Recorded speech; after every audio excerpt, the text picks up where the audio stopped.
बोलो श्री कृष्ण कन्हैया लाल की, सतगुरु महाराज की, श्री प्राणनाथ प्यारे की, महारानी बाईजुराज की, तीनों पुरी धाम की, समस्त सुंदर साथ की। ये उपजाए हमारे धनी, सो तो बातें है अति घनी। नेकता में करूं रोशन, समसे भान देव सवन। अब सुनियो मूल बचन प्रकार, जब नहीं उपज्यो मोह अहंकार। नाहि निराकार नाहि शून्य, ना निर्गुण ना निरंजन, ना निर्गुण ना निरंजन। अब सुनियो मूल बचन प्रकार। उपस्थित संपूर्ण सुंदर साथ जी, साधक एवं साधिकाएं, प्रशिक्षण शिविर सत्र का आज हम 117वां दिवस अथवा यह प्रकटवाणी विषय प्रसंग का 9वां दिवस के पावन बैठक में उपस्थित हुए हैं।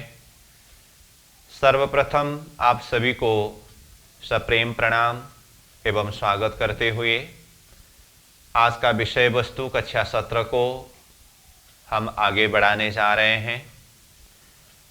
प्रकटवाणी विषय प्रसंग में अब तक हमने चौपाई नंबर 7 तक के सारांश भाव के ऊपर चिंतन किया, चर्चा किया। आज हम चौपाई नंबर 8 से विषय वस्तु को प्रारंभ कर रहे हैं। विशेष करके कल चौपाई नंबर 6 और 7 के माध्यम से हमने ये चर्चा किया कि प्राणनाथ जी कहते हैं अब ये सृष्टि उत्पत्ति के कारण प्रसंग बताता हूँ, जिसमें 2 कारण है। तो इसमें अक्षर ब्रह्म के मन में परमधाम के अंदर की लीला दर्शन करने की इच्छा और परमधाम के सखियों के हृदय के अंदर अक्षर ब्रह्म के खेल देखने की इच्छा, ये 2 कारण है। और ये श्रीदास जी महाराज जो हमारे प्रियतम धाम धनी है, उन्होंने ही दिल के अंदर प्रकट कराया है अथवा उत्पन्न कराया है। ये अत्यंत महत्वपूर्ण बात है। इस विस्तृत बात, महत्वपूर्ण बात, इसके अंदर से नेक यानी कि थोड़ा सा तारतम्य के प्रकाश के माध्यम से इसको प्रकाशित करने जा रहा हूं, जिसके माध्यम से सभी के अंतर हृदय के संशय को दूर करा देता हूं। इस तरह से महामती प्राणनाथ जी ने कहा। तो इसी के आधार पर हमने कुछ चर्चा किया। तो आज चौपाई नंबर 8 में प्राणनाथ जी कहते हैं, अब सुनियो मूल वचन प्रकार, जब नहीं उपज्यो मोह अहंकार। ना ही निराकार ना ही शून्य, ना निर्गुण ना निरंजन। तो कहा अब सुनियो मूल वचन प्रकार। यहां पर भी सुर में शब्द आया अब। अब मूल वचन के प्रकार को सुनिए। तो मूल मतलब ये सृष्टि की उत्पत्ति होने से भी पहले की बात, वो मूल बात यानी कि परमधाम की बात, जिसके लिए कहा जब नहीं उपज्यो मोह अहंकार। महामती प्राणनाथ जी वो मूल बात वहां से प्रारंभ कर रहे हैं, वहां से बताने जा रहे हैं। कहा जब नहीं उपज्यो मोह अहंकार, जब मोह तत्व और अहंकार रूप सृष्टि की उत्पत्ति ही नहीं हुई थी। तो हम एक एक शब्द शब्द को देखें। तो जैसे यहां मोह अहंकार जब नहीं उपज्यो ये कहा, तो मोह तत्व और अहंकार कहने से विराट प्रसंग की बात है। जैसे अक्षर ब्रह्म का सपना का शरीर क्षर पुरुष आदि नारायण।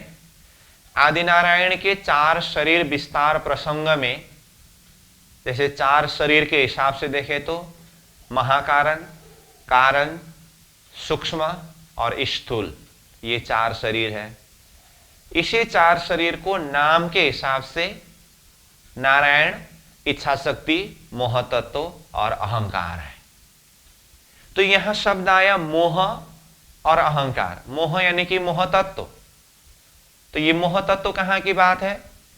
स्वप्निक पुरुष आदि नारायण के सूक्ष्म शरीर का नाम मोह यानी कि मोह तत्व है, और स्थूल शरीर का नाम अहंकार है।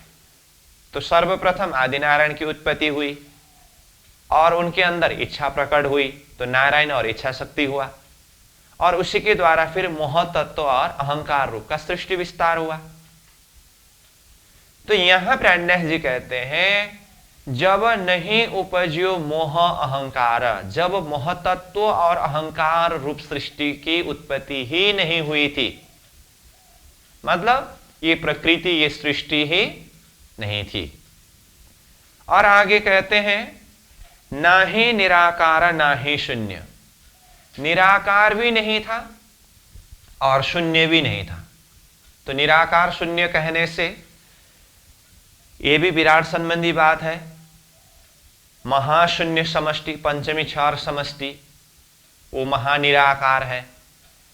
और यहां 14 लोक ब्रह्मांड के जीव की बुद्धि के हिसाब से देखें तो जो ऊपर मोह तत्व कहा, आदिनारायण का सूक्ष्म शरीर, वो सूक्ष्म शरीर ही निराकार है। तो यहां से ऊपर महाशून्य समष्टि, पंचमी क्षर समष्टि, ये भी निराकार है। कहने का अर्थ है ये शून्य मंडल, निराकार, ये स्वप्निक जगत की उत्पत्ति नहीं हुई थी। ना ही निराकार ना ही शून्य। तो निराकार ही शून्य है, ये अलग अलग शब्द से एक ही तत्व को बताया है। ना निर्गुण ना निरंजन, न तो निर्गुण का ही उत्पन्न हुआ था, न तो निरंजन का ही उत्पन्न हुआ था। मतलब निर्गुण भी नहीं था, निरंजन भी नहीं था। तो यहां जैसे मोह शब्द आया, अहंकार शब्द आया, निराकार शब्द आया, शून्य शब्द आया, निर्गुण शब्द आया, निरंजन शब्द आया, तो ये सारे शब्द विराट प्रसंग में हमने एक ही चौपाई के माध्यम से चर्चा किया कि अक्षर ब्रह्म के ऊपर अक्षरातीत परब्रह्म परमात्मा ने एक फरामोशी का पर्दा डाला।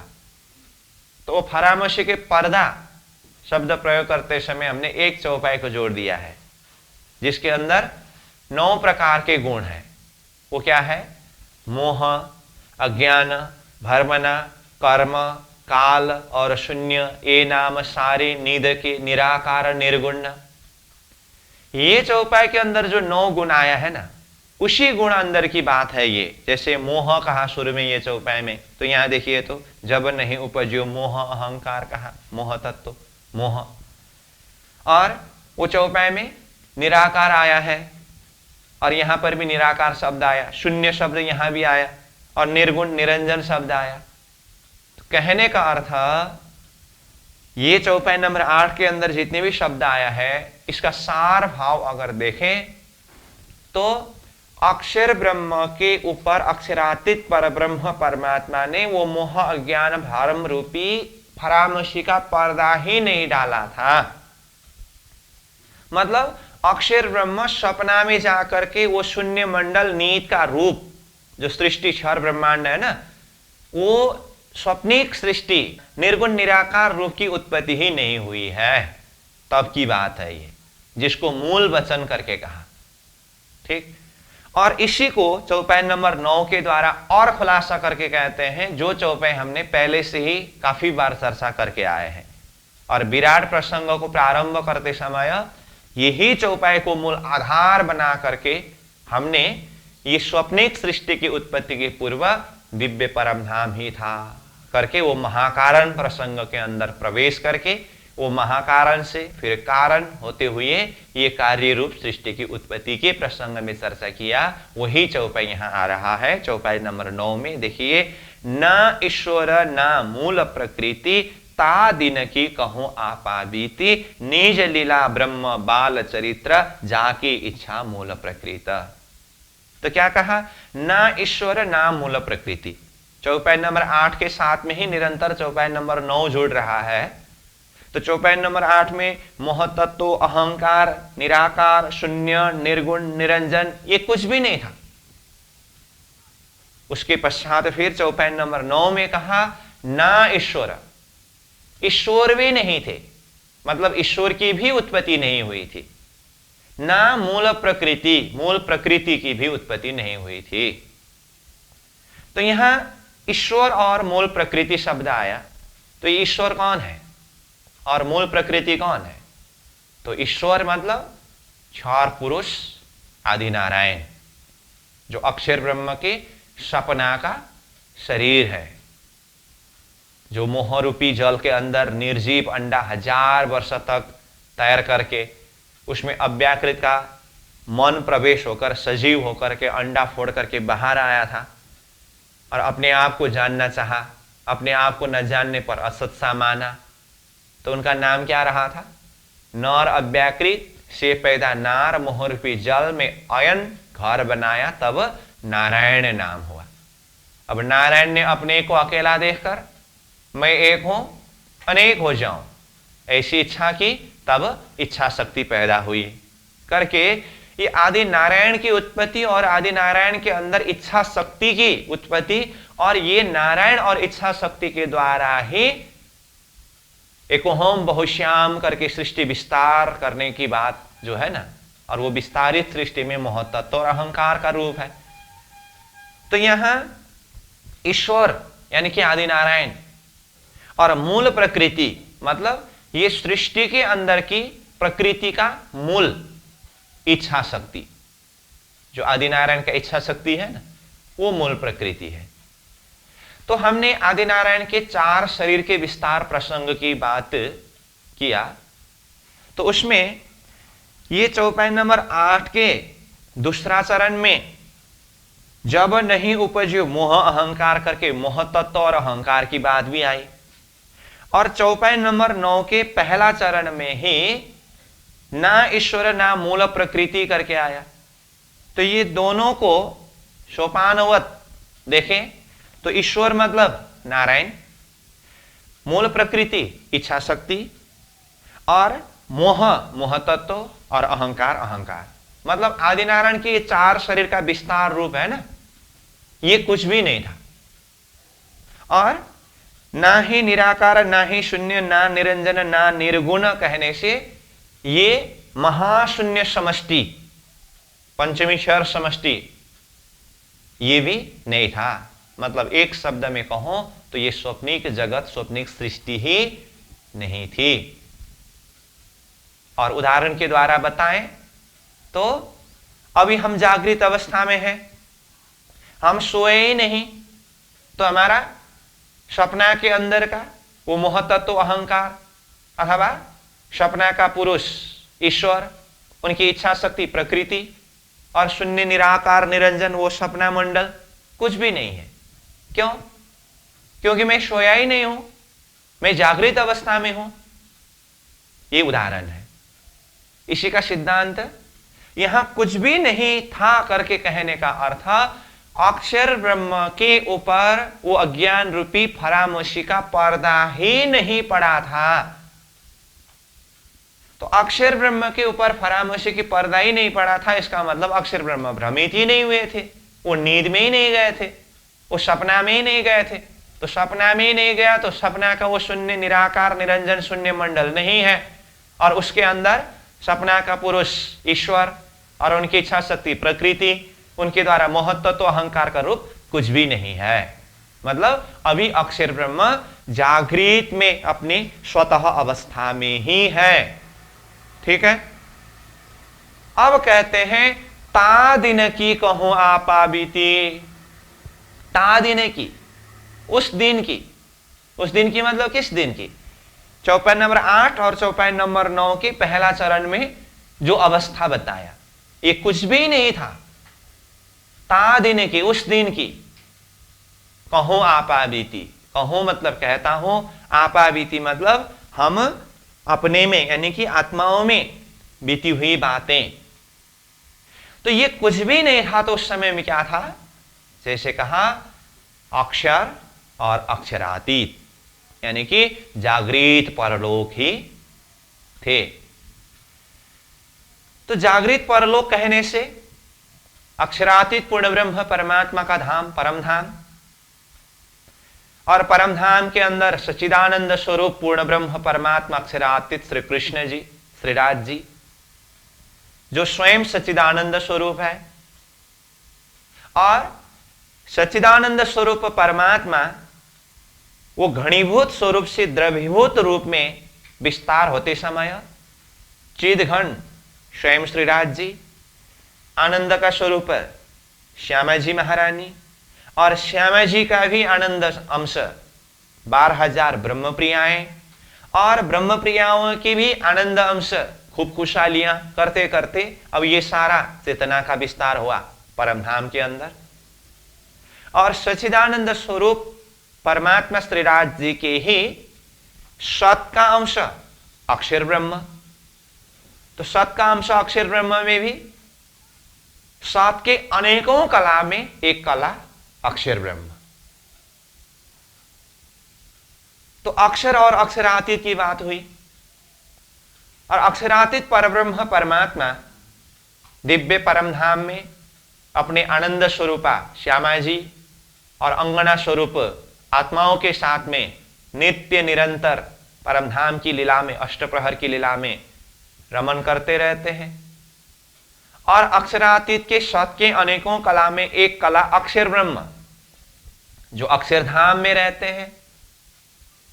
और अक्षरातीत और अक्षर ब्रह्म स्वरूप में एक समान है, परंतु लीला भेद के हिसाब से अक्षरातीत किशोर स्वरूप है और अक्षर ब्रह्म बाल स्वरूप है। स्वरूप एक है, लीला द्वय। तो अक्षर ब्रह्म की जो बाल लीला है वो बाल लीला कैसे है? जागृत के कल्पना में ही अनंत ब्रह्मांड बनाना और मिटाना, ये उनकी नित्य लीला है।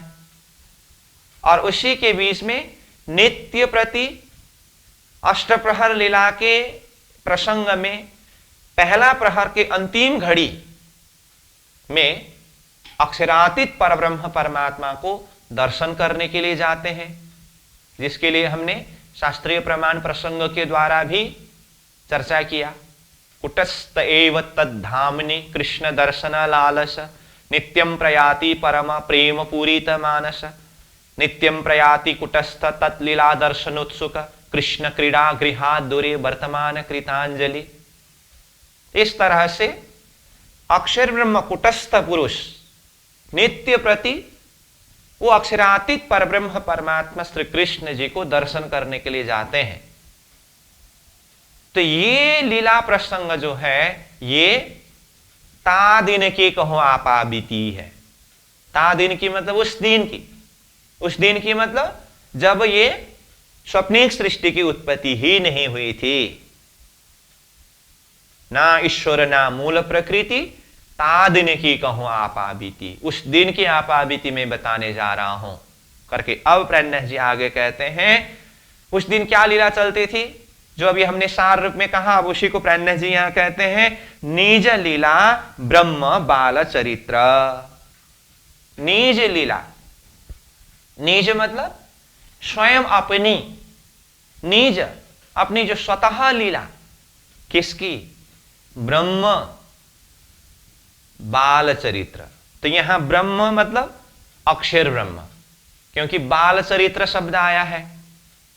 तो अभी हमने जो चर्चा किया ये स्वप्निक सृष्टि की उत्पत्ति से पहले अक्षरातीत परब्रह्म परमात्मा और अक्षरातीत के ही स्वतंत्र अक्षर ब्रह्म, तो अक्षरातीत की किशोर लीला, अक्षर की बाल लीला, तो उसमें यहां शब्द निज लीला ब्रह्म बाल चरित्र करके आया।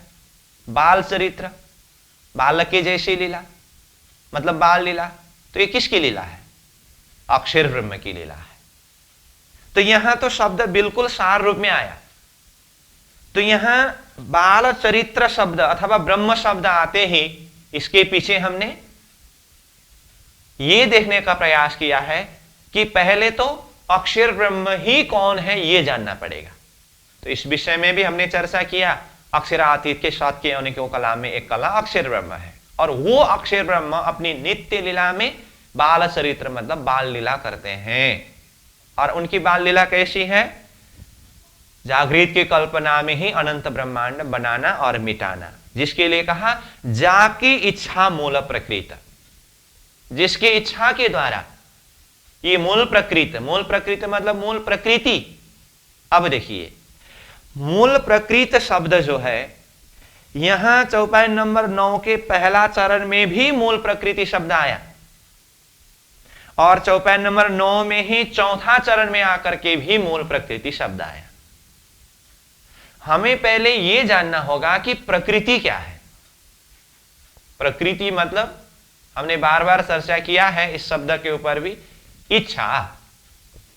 जैसे मैं पुरुष, मेरे अंदर जो इच्छा प्रकट होती है वो इच्छा ही प्रकृति है। सबके अंदर जो इच्छा प्रकट होती है वो अपनी अपनी इच्छा ही अपनी प्रकृति है। तो यहां पहला चरण में प्रकृति शब्द आया, ये स्वप्निक पुरुष आदि नारायण के अंदर की इच्छा वो प्रकृति, और उसके लिए भी शब्द मूल प्रकृति शब्द ही आया। तो ये मूल मतलब किस अर्थ में? ये स्वप्निक जगत के अंदर के हिसाब से ये मूल है, क्योंकि ये तो आदिनारायण के अंदर की इच्छा है। अब आदिनारायण के द्वारा सृष्टि विस्तार होते समय अब शेष नारायण तो उनकी भी इच्छा है, फिर त्रिदेव उनकी भी इच्छा है, फिर सारे जीव उनकी भी इच्छा है। तो सृष्टि के अंदर भी सारे चेतनाओं के अपनी अपनी इच्छा है, वो सारा प्रकृति है। तो इन प्रकृतियों के मूल स्वप्निक जगत के अंदर देखे तो आदिनारायण के अंदर की इच्छा, तो स्वप्निक दृष्टि से आदिनारायण के अंदर की इच्छा को मूल प्रकृति कहा पहला चरण में उस भाव से। और चौथा चरण में फिर जाकी इच्छा मूल प्रकृति करके जिसकी इच्छा को मूल प्रकृति करके कहा। तो जाकी मतलब किसकी? वो बाल चरित्र, बाल लीला करने वाले जागृत में ही, वो कौन? अक्षर ब्रह्म। तो अक्षर ब्रह्म की इच्छा जो है वो भी मूल प्रकृति है जागृत के हिसाब से। तो इस तरह से हमें ये मूल प्रकृति शब्द के ऊपर चिंतन करना होगा, और इससे भी ऊपर जाकर के वो महाकारण के अंदर जाकर के देखेंगे तो मूल प्रकृति का बीज तो खास करके तो कल जिस चौपाई के ऊपर हम चिंतन कर रहे थे, ये उपजाए हमारे धनी श्रीराज जी ने उत्पन्न कराया करके, वो श्रीराज जी के हृदय अंदर की गुफा से ये इच्छा प्रकट कराया गया है ना, वहां है खास करके मूल प्रकृति। तो परंतु वहां शब्द में व्याख्या नहीं किया जाता है। ये तो मैंने खाली आपको समझने के लिए, चिंतन करने के लिए एक सूत्र मिल जाए उस हिसाब से बताया हूं, लेकिन वहां मूल प्रकृति के नाम से चर्चा नहीं करते हैं। ठीक, तो अक्षर पुरुष जो बाल लीला करते हैं उनके अंदर की जो इच्छा, इसको मूल प्रकृति कहा। तो जाकी इच्छा मूल प्रकृति, जिसकी इच्छा के द्वारा अथवा इच्छा ही उनकी मूल प्रकृति के द्वारा क्या करते हैं? नयन के पाओ पल में इशारत कई कोट ब्रह्मांड उपजत खपत। ये उनकी प्रकृति की लीला है। उनकी मतलब उटस्थ अक्षर ब्रह्म बाल स्वरूप की, ये स्वतः उनकी प्रकृति की लीला। क्या? नयन के पाओ पल में इशारत मतलब आंख के एक पलक को खोलने और बंद करने के समय, नयन के पाओ, उसके भी पाओ भर समय मतलब आंख के पलक खोलने और बंद करने के समय को भी 4 हिस्सा में विभाजन करके एक हिस्सा समय को एक पाओ समय कहते हैं। उसी को अब उन्मेष निमेष भी हम शब्द के द्वारा समय की सूक्ष्मता के विषय में बताया है। तो नयन के पाओ पल में, एक पल भर समय में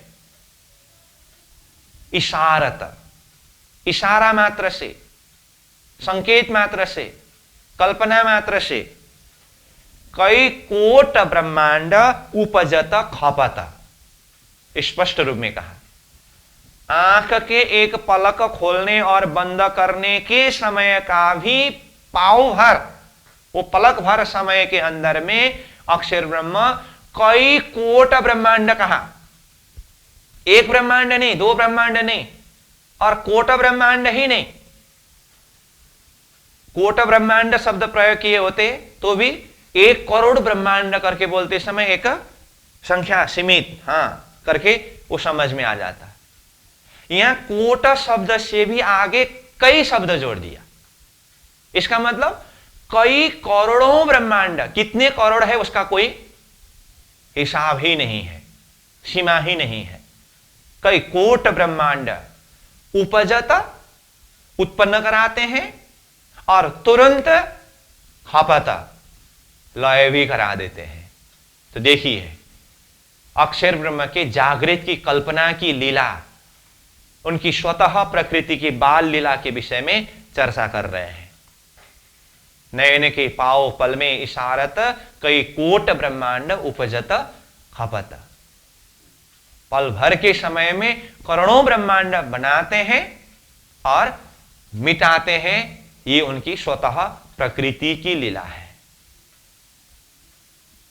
तो पाव भर के समय में जागृत की कल्पना के द्वारा ही करोड़ों ब्रह्मांड बनाते हैं और मिटाते हैं, और करोड़ों में भी कई करोड़ शब्द प्रयोग किया। तो ये एक ब्रह्मांड के लिए अक्षर की कितनी शक्ति, कितना समय लगा है। इसीलिए ये सृष्टि, ये ब्रह्मांड के संदर्भ में पहले भी हमने वैसे प्रसंग में चर्चा किया है, फिर भी यहां मैं थोड़ा सा बता दूं कि अक्षर ब्रह्म को एक अज्ञान रूपी निद्रा रूपी आवरण पड़ने से ये स्वप्निक जगत की उत्पत्ति हुई करके कहते समय अक्षर ब्रह्म को भी अज्ञान रूपी निद्रा, ऐसा शंका आ सकता है करके प्राणनाथ जी ने मैं इस शंका को भी रहने नहीं देता हूं करके कलशवाणी के माध्यम से इस प्रसंग के ऊपर भी चर्चा किया। तो उसके लिए ये सृष्टि, ये स्वप्निक ब्रह्मांड, जिसकी उत्पत्ति होने में और लय होने में जागृत में अक्षर ब्रह्म के समय के हिसाब से देखे तो कितना समय लगा और उनको कितना बल प्रयोग करना पड़ा, इस प्रसंग को समझाते हुए प्राणनाथ जी कहते हैं कि 1,00,000 पत्ता एक साथ में रखें और उसको बाण मार करके वो सारे पत्ता को एक साथ में छेदन करें। कि मानो ये 1,00,000 पत्ता को छेद करने के लिए एक पल समय लगा। अब कहते हैं ये 1,00,000 पत्ता एक के बाद दो, दो के बाद तीन करते क्रमशः इसको छेदन किया। तो सारे पत्तों को छेदन करने के लिए एक पल समय लगा हो तो उसमें से एक पत्ता को छेदने के लिए कितना समय लगा? बस इतना भी समय नहीं लगा है अक्षर ब्रह्म के द्वारा ये वर्तमान सृष्टि को उत्पन्न करने के लिए। ये भी समझाने के लिए उदाहरण के रूप में बताया गया है। वास्तव में इतना भी समय और इतना भी बल सामर्थ्य नहीं लगा है, इस तरह से प्राणनाथ जी ने स्पष्ट रूप में बताया। तो इसके लिए हम यहां से चिंतन कर सकते हैं कि जागृत की कल्पना में पल भर के समय में कई करोड़ों ब्रह्मांड उत्पन्न कराते हैं और खपत कराते हैं। ये अक्षर की स्वतः प्रकृति की लीला है। ये कब की बात है? ये जब ये शून्य निराकार निरंजन रूप आदिनारायण क्षर पुरुष, उनकी प्रकृति यानी कि सृष्टि कुछ भी उत्पत्ति नहीं हुई थी, उस दिन के जागृत की कल्पना में अक्षर ब्रह्म के स्वतः प्रकृति की लीला के विषय में यहां चर्चा हो रही है। और ऐसी लीला चलते चलते अब कब किस तरह से ये वर्तमान जिस सृष्टि में हम बैठे हैं, ये सृष्टि की उत्पत्ति हुई, ये प्रसंग के ऊपर भी चर्चा करेंगे। तो यहां इस तरह से नयन के पाव पल में इशारत कई कोट ब्रह्मांड उपजत खपत अक्षर की लीला के संदर्भ में चर्चा किया। इत खेल पैदा इन रवेश, इत मतलब यहां मतलब क्या, अक्षर ब्रह्म का अपना स्थान जहां है वहीं इत मतलब अक्षरधाम में रह करके खेल पैदा करते हैं, बनाते हैं और मिटाते हैं। इन रवेशा, इस तरह से, इस रीति से, उनकी अपनी ही रीति है, अपना ही नियम है, उनकी अपनी ही प्रकृति है, उनकी मतलब अक्षर ब्रह्म की। इत खेल पैदा इन रवेश, और अक्षर ब्रह्म वो कल्पना में ब्रह्मांड बनाते हैं। तो अनंत ब्रह्मांड में से प्रत्येक एक ब्रह्मांड के अंदर क्या क्या होते हैं, कहा त्रैलोकी ब्रह्मा विष्णु महेश। वो अनंत ब्रह्मांड के अंदर त्रिलोक, त्रिलोक मतलब 7 पाताल, मृत्युलोक, 6 स्वर्ग, इसको एक शब्द में त्रिलोक कहते हैं।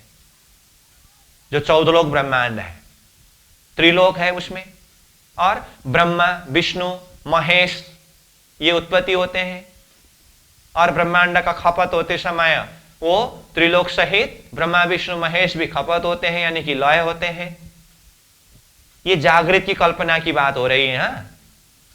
इसका मतलब अभी हम ये स्वप्निक जगत को बैराट के माध्यम से जो 14 लोक ब्रह्मांड का रूप अथवा त्रिलोक और इसके अंदर ब्रह्मा विष्णु महेश ये रूप जो देख रहे हैं, ये तो स्वप्निक ब्रह्मांड के अंदर की बात है। तो इसका अर्थ अक्षर ब्रह्म के जागृत की कल्पना में जो अनंत ब्रह्मांड बनते हैं, मिटते हैं, वो ब्रह्मांड भी ठीक ऐसा ही है जो अभी हम स्वप्निक रूप में ये ब्रह्मांड को देख रहे हैं। ध्यान देकर के समझना, अक्षर ब्रह्म कल्पना के द्वारा अनंत विश्व ब्रह्मांड बनाते हैं और मिटाते हैं। तो वो ब्रह्मांड कैसे है, जैसे ये ब्रह्मांड है। ये ब्रह्मांड मतलब वर्तमान जिस ब्रह्मांड में, जिस जगत में हम बैठे हैं, तो इसमें क्या क्या है, आदि नारायण है, शेष नारायण है, त्रिदेव है, त्रिलोक है, और 84 लाख जीव है। और उसमें यहां मृत्युलोक में जीव का जन्म मरण, दुख सुख, दिन रात, ये सारा द्वैत रूप सृष्टि आज हम जो देख रहे हैं ना, ये एक ब्रह्मांड स्वप्निक रूप में उत्पत्ति किया हुआ ब्रह्मांड है। इसमें विशेष करके ब्रह्मात्माओं को खेल दिखाने के लिए, लेकिन यहां जो अनंत विश्व ब्रह्मांड की बात हो रही है, ये स्वप्निक रूप में नहीं, जागृत की ही कल्पना में है। परंतु ब्रह्मांड के रूप को देखें तो ये स्वप्निक ब्रह्मांड हम जिस रूप में देख रहे हैं, ऐसे ही रूप में जागृत की कल्पना के ब्रह्मांड भी है। उसमें कोई फर्क नहीं है। फर्क खाली क्या है, ये एक ब्रह्मांड स्वप्निक रूप में है, अक्षरातीत के हुक्म के द्वारा उत्पत्ति किया गया है। और इससे पहले का मतलब अक्षर ब्रह्म की जो जागृत की स्वतः प्रकृति की लीला की जितने भी ब्रह्मांड है, वो जागृत की कल्पना के द्वारा ही उत्पन्न करते हैं और लय करते हैं। प्रक्रिया वो जागृत की कल्पना है, लेकिन ब्रह्मांड के रूप, उसके अंदर की शक्ति देखे तो सारे के सारे ऐसा ही है।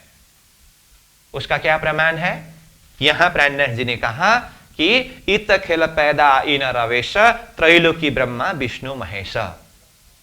अक्षर ब्रह्म स्वतः अपनी प्रकृति में, जागृत में जो कल्पना के ब्रह्मांड बनाते मिटाते हैं, उसमें त्रिलोक होते हैं, ब्रह्मा विष्णु महेश होते हैं। यहां तो सार रूप में त्रिलोक और ब्रह्मा विष्णु महेश कहा। तो आज हम जो स्वप्निक जगत के अंदर त्रिलोक को देख रहे हैं, ब्रह्मा विष्णु महेश को देख रहे हैं, और यहां अक्षर के जागृत की कल्पना में बनने वाले ब्रह्मांड के लिए भी त्रिलोक और ब्रह्मा विष्णु महेश कहा। इसका मतलब यहां इतना संकेत के द्वारा ही हम जान सकते हैं त्रिदेव के द्वारा विस्तारित 84 लाख जीव 14 लोक ब्रह्मांड भी है वो जागृत की कल्पना में, और त्रिदेव से भी ऊपर शेष नारायण आदि नारायण जैसे जो शक्ति भी है वो जागृत की कल्पना के ब्रह्मांड में। इस तरह से समझना होगा, ठीक है। त्रैलोकी ब्रह्मा विष्णु महेश, जागृत की कल्पना की बात। अब जागृत की कल्पना कहने से इसको भी हम थोड़ा सा उदाहरण के द्वारा और समझने का प्रयास करें। अभी हम जागृत अवस्था में हैं, हम अपनी अवस्था को देख रहे हैं। हम ऐसे बैठे बैठे कल्पना करते कि नहीं करते? हर किसी का अपना अपना कल्पना है। बस अक्षर ब्रह्म की जगह हमें यही कल्पना ही वो स्वरूप धारण कर लेते हैं, क्योंकि वो ब्राह्मिक शक्ति है। कल्पना तो हम भी करते हैं, हमारे अंदर भी विभिन्न प्रकार का कल्पना आ जाता है, लेकिन हमारा कल्पना तत्क्षण वो स्वरूप धारण नहीं होता है। कल्पना का स्वरूप ही धारण नहीं होता ऐसी बात नहीं है, होता है लेकिन थोड़ा समय लगता है। इसी जगह में अक्षर ब्रह्म एक ब्राह्मिक शक्ति होने से वो जैसे ही कल्पना करते हैं तुरंत स्वरूप धारण कर लेता है। तो हमारा भी एक जागृत की कल्पना है। ये जागृत की कल्पना को मान लीजिए कि मैं जो कल्पना कर रहा हूं वो स्वरूप खड़ा हो रहा है। तो यही है अक्षर ब्रह्म की जागृत की कल्पना के अनंत ब्रह्मांड। और उससे बीच में वर्तमान जिस ब्रह्मांड में हम बैठे हैं ये स्वप्निक रूप में उत्पत्ति हुए हैं। मतलब हम दिन भर जागृत की कल्पना में थे और जैसे ही नींद आई, नींद आने के बाद सपना में चले गए और सपना में वही कल्पना का जैसा ही एक रूप खड़ा हुआ जो स्वप्निक सृष्टि है। ऐसे ही रूप में अक्षर ब्रह्म ने स्वप्न देखा तो यह 4 ब्रह्मांड सृष्टि जो वर्तमान हम देख रहे हैं ये उत्पत्ति हुए हैं।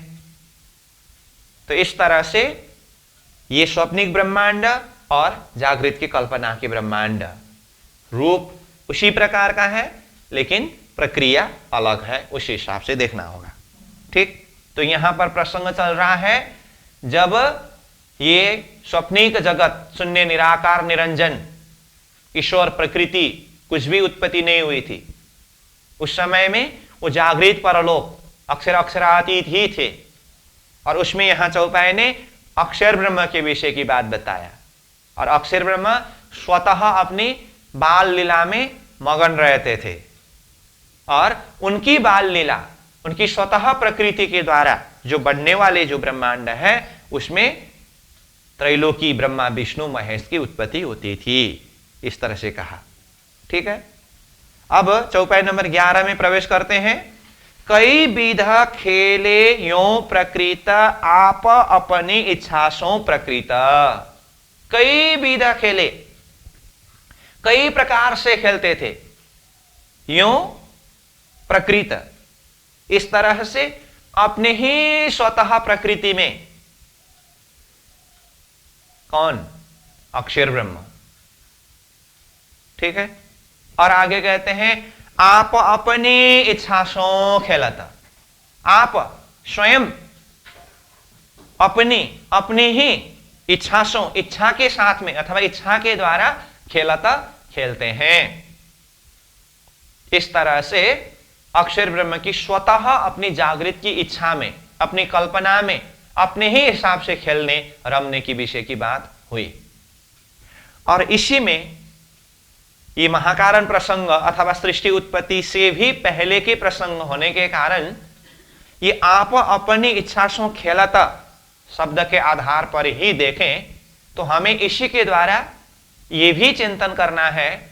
आप अपनी इच्छा से खेलता में अक्षर ब्रह्म अक्षरधाम में रह करके वो आप स्वयं अपनी ही इच्छा के साथ में खेलते हैं, ये तो हम समझ गए।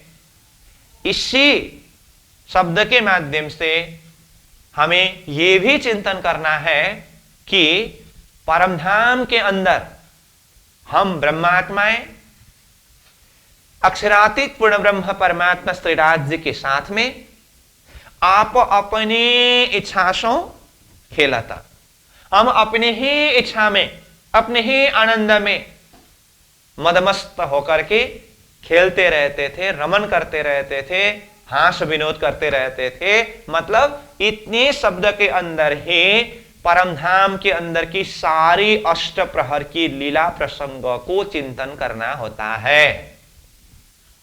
ठीक है, आप अपनी इच्छा सो खेलत में, जैसे अक्षर ब्रह्म की स्वतः अपनी इच्छा में अनंत विश्व ब्रह्मांड बनना मिटना, ये उनकी प्रकृति, उनकी इच्छा की लीला तो हमने चिंतन किया।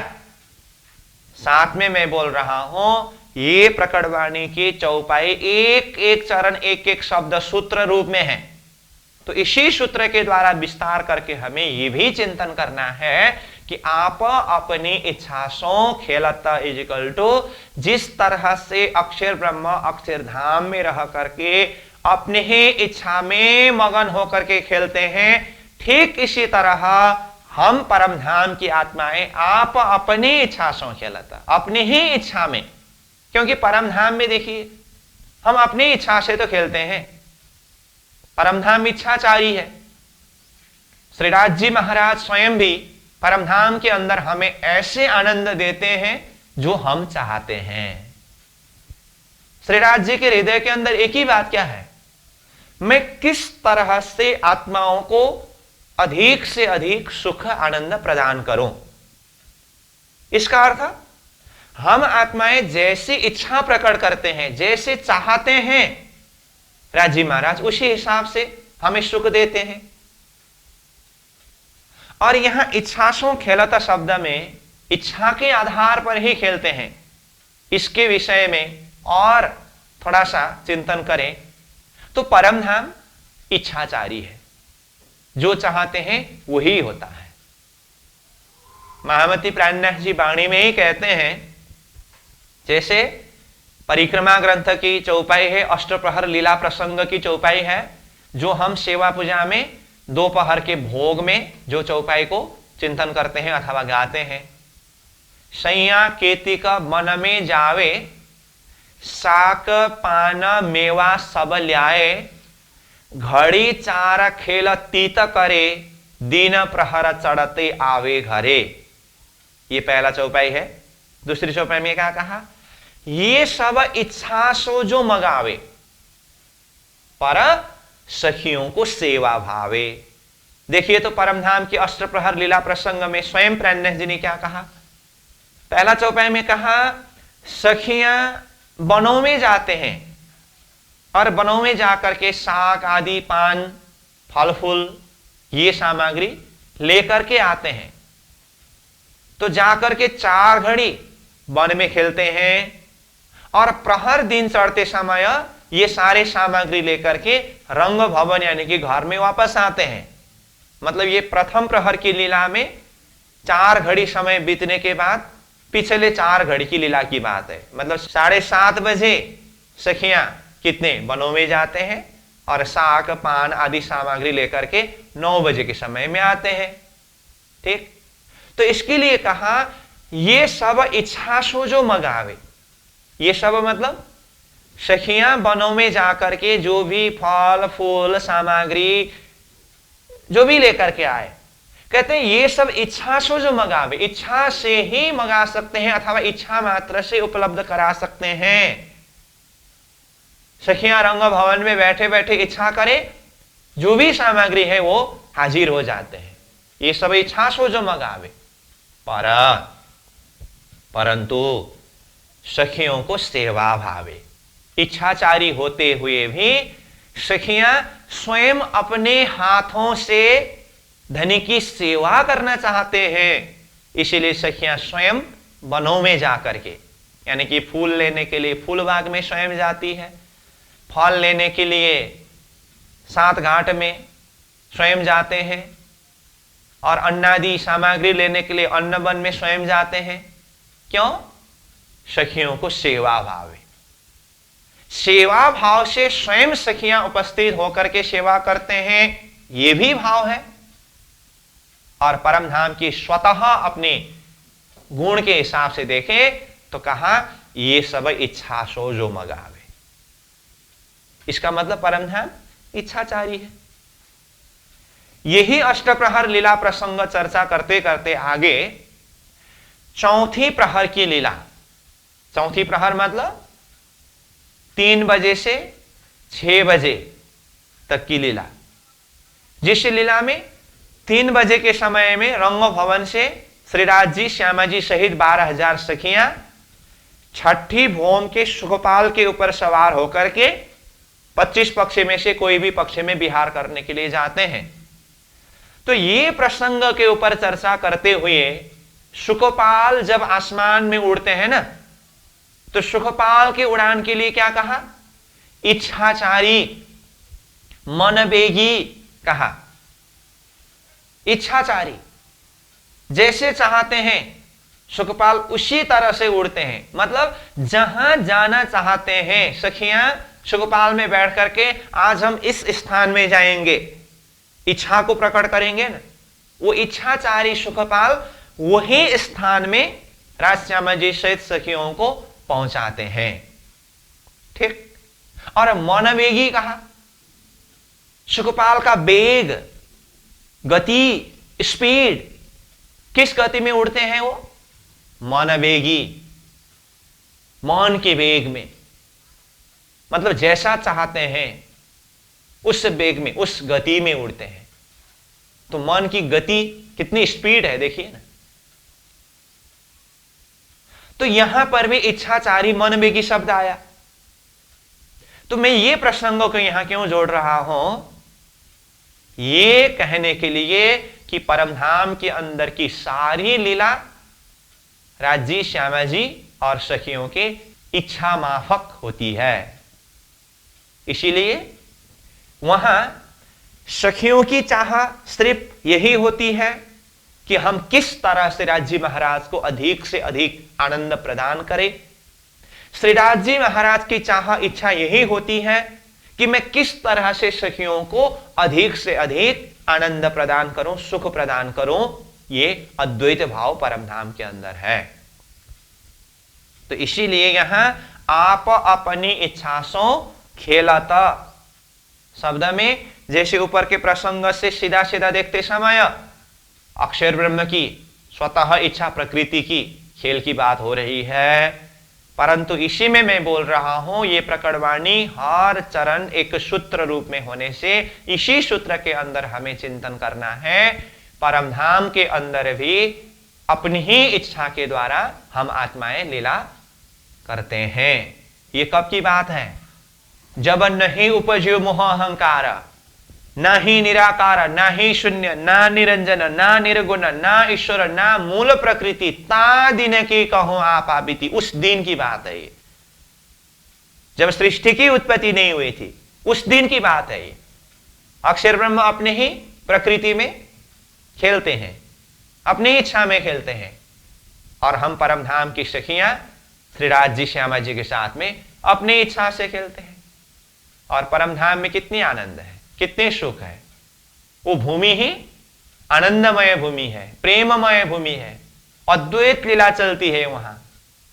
इसलिए हम अपने ही वो प्रेममय लीला के अंदर वो आनंद में ऐसे मदमस्त हुए, वही स्थिति में हम सदा सर्वदा नित्य लीला में मदमस्त थे। ठीक। तो यहां तक की स्थिति, यानी कि ये चौपाई नंबर 11 के दूसरे चरण तक की बात हुई। यहां तक महाकारण सूत्र अंतर्गत प्रसंग है, जो मैंने पहले भी कहा था। प्रकटवाणी की भूमिका के प्रसंग में ही 14 सूत्र को बता करके उसमें महाकारण सूत्र में चौपाई नंबर 11 का दूसरा चरण तक करके कहा था। तो इसके अंदर वैसे बीच में कारण सूत्र का प्रसंग भी प्रणय जी ने थोड़ा कुछ शुरू किया है। जैसे ऊपर से ही अब खेल उपजे के कहूं कारण न करके कहा, कहूं करके एक भूमिका बना रहे हैं। तो उसमें ये चौपाई नंबर 11 के दूसरे चरण तक हम आए, यहां तक महाकारण सूत्र की बात थी। मतलब सृष्टि की उत्पत्ति होने से पहले अक्षर ब्रह्म अपने ही स्वतः लीला में मगन होना, और हम आत्माएं अपने ही परमधाम के अंदर की स्वतः प्रेममय लीला में मगन होना, ये महाकारण सूत्र के अंदर की बात है। ठीक। अब आगे इसी 11 नंबर चौपाई के तीसरे चरण में हम प्रवेश करें तो कहा या समय श्री वैकुंठनाथ इच्छा दर्शन करने साथ करके कहा। देखिए तो ऊपर की स्थिति कैसे थी, कई विध खेले यो प्रकृता आप अपनी इच्छा से खेलत, यहां तक जागृत के महाकारण लीला की प्रसंग बताया। अब एक ही बार कहा या समय, इस समय में श्री वैकुंठनाथ, वैकुंठनाथ मतलब अक्षर ब्रह्म, तो यहां वैकुंठनाथ कहने से अक्षर ब्रह्म, हाँ, क्योंकि पहले आया था सोई अखंड अक्षरातीत घर नित्य वैकुंठ मीने अक्षर शब्द आया है पहले ही चौपाई में, मतलब नित्य वैकुंठ मीने अक्षर, नित्य वैकुंठ में अक्षर ब्रह्म रहते हैं कहा। तो अक्षर ब्रह्म रहने वाला स्थान को नित्य वैकुंठ कहा, तो वहां हमने नित्य वैकुंठ को अक्षरधाम अर्थ किया है, ठीक। और वो नित्य वैकुंठ में रहने वाले वैकुंठनाथ, मतलब ये कौन से वैकुंठनाथ है, नित्य वैकुंठनाथ है। तो नित्य वैकुंठनाथ इज इक्वल टू अक्षर ब्रह्म। या समय श्री वैकुंठनाथ, नित्य वैकुंठनाथ अक्षर ब्रह्म, इच्छा दर्शन करने साथ, इच्छा मतलब इच्छा, दर्शन मतलब दर्शन, करने मतलब करने की, साथ मतलब साथ की। अब वही बात है, शब्द बिल्कुल ही सूत्र रूप में आया है। अब एक ही बार शब्द आया, इस समय में अक्षर ब्रह्म को परमधाम की आत्माओं की, अब सीधा देखे तो साथ की दर्शन करने की इच्छा हुई। अब इसके अंदर सारा विस्तार प्रसंग हमें चिंतन करना है। अब एक ही बार तो अक्षर ब्रह्म को साथ की दर्शन करने की इच्छा प्रकट नहीं हुई, तो इसके अंदर अब हमने जो महाकारण प्रसंग से कारण प्रसंग के अंदर पहले जितनी भी व्याख्या किया है उसको मैं यहां सार रूप में बता दूं, ये चौपाई के प्रसंगों को समझने के लिए। परमधाम के अंदर हम प्रेममय लीला में मदमस्त होते होते परमधाम के अंदर हम आत्माओं ने राज्य की पातशाही को समझ नहीं सका, बाह्यदत्त की ईश्वर को समझ नहीं सका। इसीलिए ईश्वर के विषय में, प्रेम के विषय में बात चलती थी, तो श्रीराज जी, श्यामा जी और हम 12,000 आत्माएं अपनी अपनी जगह में अपने ईश्वर ज्यादा होने का दावा लेकर के बैठे हुए हैं, ये स्थिति है। और दूसरी तरफ श्रीराज जी की ही सत का अंश अक्षर ब्रह्म है, श्रीराज जी के ही आनंद का अंश श्यामा जी सहित 12,000 आत्माएं हैं। अब तक सत अंश अक्षर ब्रह्म और आनंद अंश श्यामा जी सहित 12,000 आत्माओं के बीच में एक आपस में पहचान जानकारी कुछ भी नहीं है। इसीलिए श्रीराज जी महाराज ने आज का दिन दिल में लिया कि मैं सखियों को खेल दिखाऊंगा। ये चौपाई नंबर 11 का दूसरे चरण से तीसरे चरण में जाने के लिए ये बीच में जो विषय प्रसंग है, मैं उसके लिए ये बात जोड़ रहा हूं। आज का दिन श्रीराज जी ने दिल में क्या लिया, मैं सखियों को खेल दिखाऊंगा। और खेल दिखाने का कारण क्या है, एक तरफ सत स्वरूप अक्षर ब्रह्म और आनंद स्वरूप श्यामा जी सहित सखियों का एक आपस में परिचय कराना, और इसका भी मुख्य उद्देश्य क्या है कि परमधाम के अंदर इन सखियों ने मेरी पातशाही और वाह्यदत्त की ईश्वर को समझ नहीं सका। इसका कारण क्या है कि ये सच्चिदानंदमय परमधाम के गुण के उल्टा विपरीत गुण वाला संसार आत्माओं ने नहीं देखा है। इसीलिए किसी भी असली तत्व का वास्तविक परिचय को पाने के लिए उसके विपरीत वस्तु का परिचय होना जरूरी है। तो श्रीराज जी महाराज जानते हैं कि अक्षर ब्रह्म जागृत के कल्पना में ही जो ब्रह्मांड बनाते हैं, जैसे ऊपर ही कहा त्रैलोकी ब्रह्मा विष्णु महेश, त्रिलोक ब्रह्मा विष्णु महेश यानी कि 14 लोक ब्रह्मांड, और 14 लोक ब्रह्मांड है तो मृत्युलोक जरूर है वो कल्पना की ब्रह्मांड में, और वहां पर जन्म मृत्यु होता ही है, ये राज्य महाराज जानते हैं। भले ही अक्षर ब्रह्म अपनी स्वतः प्रकृति के द्वारा वो ब्रह्मांड बनाने मिटाने की लीला करें, लेकिन ये सारा शक्ति का मूल प्रेरक शक्ति कौन है? अक्षरातीत है। इसलिए अक्षरातीत तो सब कुछ जानते हैं। तो रज्जी महाराज ने दिल में लिया कि मैं अपने आत्माओं को अक्षर ब्रह्म के द्वारा निर्मित असत जड़ दुखमय संसार जगन्नाटक को दिखाऊं, ताकि जिसको देखने से ये परमधाम के सच्चिदानंद सुख की महत्व को आत्मा समझ सके। ये बात को पहले दिल में लिया श्रीराज जी ने। इसी जगह में क्या कहा? पहले लई हक के दिल में। पहले श्रीराज जी महाराज ने दिल में लिया। यहां तो सार रूप में ये कहा कि या समय श्री वैकुंठनाथ इच्छा दर्शन करने साथ, वैकुंठनाथ अक्षर ब्रह्म के मन में सखियों के दर्शन करने की, मतलब सखियों की लीला दर्शन करने की इच्छा प्रकट हुई। तो अक्षर ब्रह्म के हृदय के अंदर सखियों की लीला दर्शन करने की इच्छा होने से पहले ही ये विचार किसके अंदर प्रकट हुआ? पहले लय हक के दिल में। पहले श्रीराज जी महाराज ने दिल में लिया है। उसके बाद ही कहा पीछे आए माहे नूर। श्रीराज जी महाराज ने दिल में लेने के बाद में ही, पीछे मतलब उसके बाद में ही आए वो इच्छा, वो विचार आया कहा? माहे नूर। नूर मतलब अक्षर ब्रह्म के अंदर। ता पीछे हादी। उसके बाद फिर ये इच्छा किसके अंदर चले गए? हादी श्यामा जी महारानी।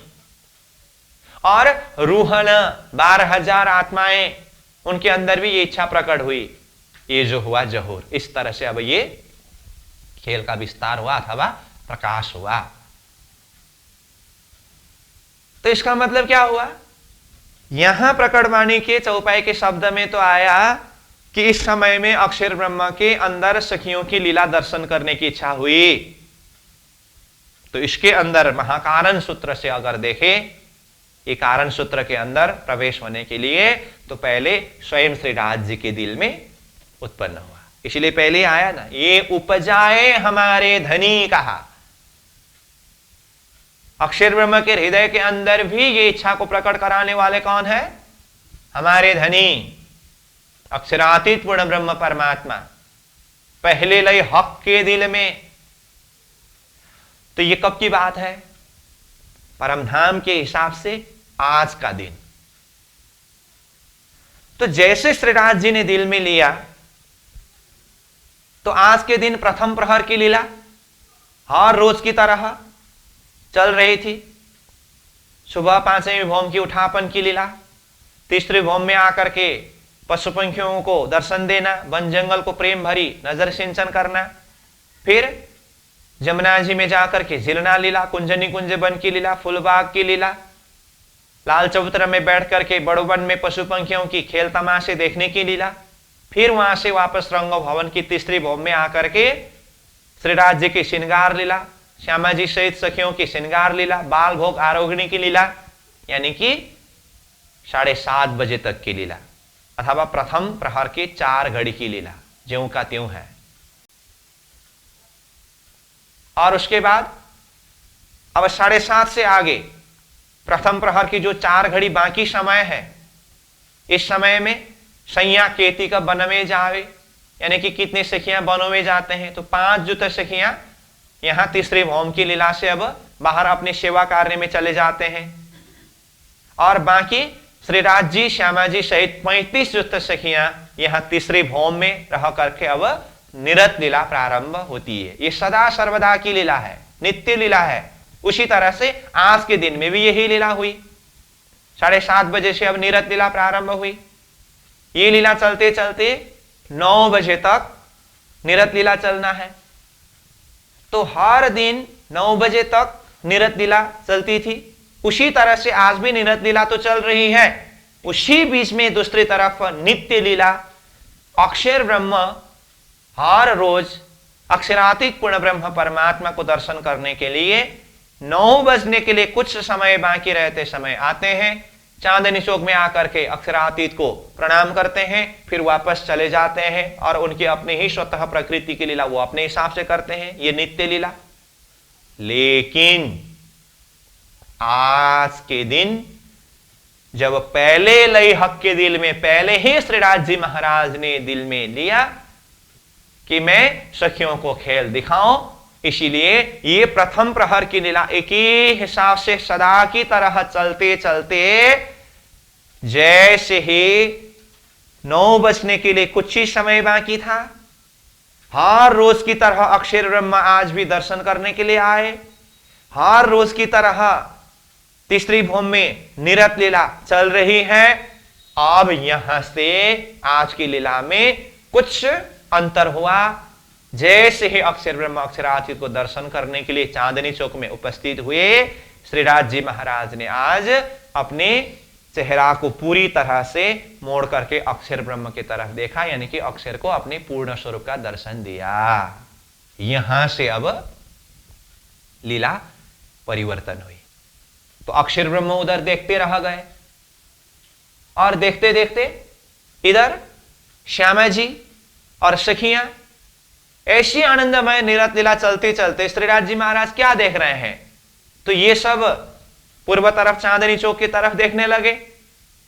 तो उधर से अक्षर ब्रह्म भी देख रहे थे, इधर श्यामा जी सहित सखियां भी देखने लगे।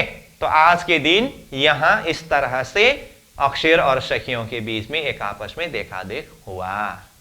ठीक, अब देखने के पश्चात अक्षर ब्रह्म के हृदय के अंदर क्या विचार प्रकट हुई, ये अनंत आत्माएं कौन है, क्या लीला करते हैं, ये लीला दर्शन करने को मिले तो ये इच्छा अक्षर के अंदर प्रकट हुआ है ना। बस उसके लिए यहां प्रन्यास जी ने कहा, या समय श्री वैकुंठनाथ, इस समय में वैकुंठनाथ अक्षर ब्रह्म को इच्छा दर्शन करने साथ मतलब वो परम धाम के अंदर की आत्माओं की लीला दर्शन करने की इच्छा प्रकट हुई। ठीक है, तो ये बीच के प्रसंग को समझना होता है, चौपाई सूत्र रूप है। ठीक, अब अक्षर ब्रह्म के हृदय के अंदर तो परम धाम की लीला दर्शन करने की इच्छा हुई। अब साथ में परम धाम के सखियों के हृदय के अंदर भी अब विचार प्रकट होने लगा। अब देखते देखते कुछ समय बाद में अक्षर ब्रह्म अभी बोल रहे हैं, अक्षर ब्रह्म उस समय तो अनजान पुरुष कौन है पता ही नहीं, लौट करके चले गए। देखते देखते कहां चले गए पता ही नहीं। अब श्रीराज जी महाराज के साथ में सवाल करने लगे। तो ये प्रसंगों के एक शब्द में क्या कहा, ईश्वर प्रेम संवाद कहा। तो ये पुरुष कौन है, अभी आपका दर्शन करके चले गए, देखने में आप जैसे ही है करके, ये प्रेम संवाद का विस्तृत प्रसंग जो हमने पहले ही चर्चा किया है, मैं यहां खाली सार रूप में जोड़ रहा हूं। तो श्रीराज जी महाराज ने कहा, वो मेरा ही सतंश अक्षर ब्रह्म है, अक्षरधाम में रहते हैं, क्या करते हैं, असत जड़ दुखमय संसार जगत नाटक बनाते हैं और मिटाते हैं। अब ये सुनते ही परमधाम की सखियों के अंदर अक्षर ब्रह्म की वो खेल देखने की इच्छा प्रकट हुई। तो सखियों के हृदय में अक्षर का खेल देखने की इच्छा और अक्षर ब्रह्म के हृदय में परमधाम की लीला यानी कि सखियों की लीला दर्शन करने की इच्छा ये प्रकट हुई। ठीक है, अब ये प्रसंग ईशक्रब्द प्रेम संवाद का प्रसंग है जो सृष्टि उत्पत्ति के कारण प्रसंग है। इसी के लिए पहले ही प्रन्यास जी ने कहा, अब खेल उपज के कहो कारण न, ये दो इच्छा भय उत्पन्न करके, दो इच्छा जो हम पहले से ही चर्चा कर रहे हैं, अक्षर के अंदर की इच्छा और सखियों के अंदर की इच्छा। अब उसको खुलासा करते हुए यहां कहते हैं, या समय श्री वैकुंठनाथ इच्छा दर्शन करने साथ, यानी कि अक्षर ब्रह्म को परमधाम के अंदर की सखियों की लीला दर्शन करने की इच्छा हुई। अक्षर मन उपजिए आशा देखो धनी जी को प्रेम विलास। चौपाई नंबर 11 के चौथे चरण में जो इच्छा दर्शन करने साथ शब्द आया, उसी को और खुलासा करके चौपाई नंबर 12 में बोल रहे हैं कि अक्षर मन उपजिए आशा। तो ऊपर वैकुंठनाथ शब्द प्रयोग किया था ना, तो वो वैकुंठनाथ को नीचे स्पष्ट रूप में अक्षर शब्द प्रयोग किया। अक्षर मन, अक्षर ब्रह्म के मन में उपजी ये आस उत्पन्न हुआ कि देखो धनी जी को प्रेम विलास, धनी जी को प्रेम विलास को मैं देखूं कि परम धाम के अंदर धाम धनी अक्षरातीत परमात्मा इन आत्माओं के साथ में कैसे प्रेममय लीला विलास करते हैं, वो मैं देखूं। अक्षर के अंदर ये इच्छा प्रकट हुई। ये एक इच्छा अथवा ये एक कारण है। तब सखियों मन उपजी यह, तब फिर साथ में सखियों के मन में भी यह इच्छा प्रकट हुई। तब सखियों मन उपजी यह क्या, खेला देखे अक्षर का जेह। अक्षर का जेह मतलब अक्षर ब्रह्म का जो खेल है वो हम देखें, ये इच्छा सखियों के मन में भी प्रकट हुई। अब इसमें भी मैं कहता हूं, यहां तो बिल्कुल सार रूप में सीधा बता दिया कि सखियों के मन में भी खेल देखने की इच्छा प्रकट हुई, तो ऐसे ही प्रकट हुई। तो इसके अंदर क्या है, इसके अंदर पूरा संवाद है श्रीराज जी के साथ में कि वो कौन है, कहां रहते हैं, क्या करते हैं। इस तरह से बहुत सारे सवाल पूछने पर श्रीराज जी महाराज ने अक्षर ब्रह्म के विषय में काफी परिचय दिया है, और अक्षर के विषय में बहुत सारी बातें सुनने के बाद, जानने के बाद जब ये पता चला कि अक्षर ब्रह्म असत जड़ दुखमय खेल बनाते हैं, मिटाते हैं, ये बात राज जी महाराज ने जब कहा, तब सखियों के मन में ये इच्छा प्रकट हुई कि खेल देखे अक्षर का जेह, अक्षर ब्रह्म का जो खेल है वो हम देखेंगे करके सखियों के अंदर भी ये इच्छा प्रकट हुई। ठीक, तो अक्षर के अंदर की इच्छा भी हुई और सखियों के अंदर की इच्छा भी हुई। तो जब ये इच्छा इस तरह से हम सखियों के हृदय के अंदर प्रकट हुई, अब हम आत्माएं श्रीराज जी महाराज के साथ में जाकर के अक्षर के खेल देखने के विषय में मांग करते हैं। फिर जब राज जी महाराज ये बात को सुनते हैं, फिर हम सखियों को रोकते हैं, और रोकने में भी क्या कारण है, ये सारा प्रसंग चौपाई नंबर 13 से आगे वर्णन करते हैं। लेकिन अभी हमारा समय पूरा हुआ, इसीलिए चौपाई नंबर 12 में ही हम अभी विश्राम करेंगे। तो कल फिर चौपाई नंबर 13 से ये प्रसंग को आगे बढ़ाएंगे। ठीक है, तो आज के लिए चौपाई नंबर 12 को दोहरा करके यहीं पर विश्राम दे रहा हूं। अक्षर मन उपजी ए आस, देखो धनी जी को प्रेम विलास, तब सखियों मन उपजी एह, खेला देखे अक्षर का जेह, खेला देखे अक्षर का जेह। बोलो श्री सतगुरु महाराज की, श्री प्राणनाथ प्यारे की प्रणाम।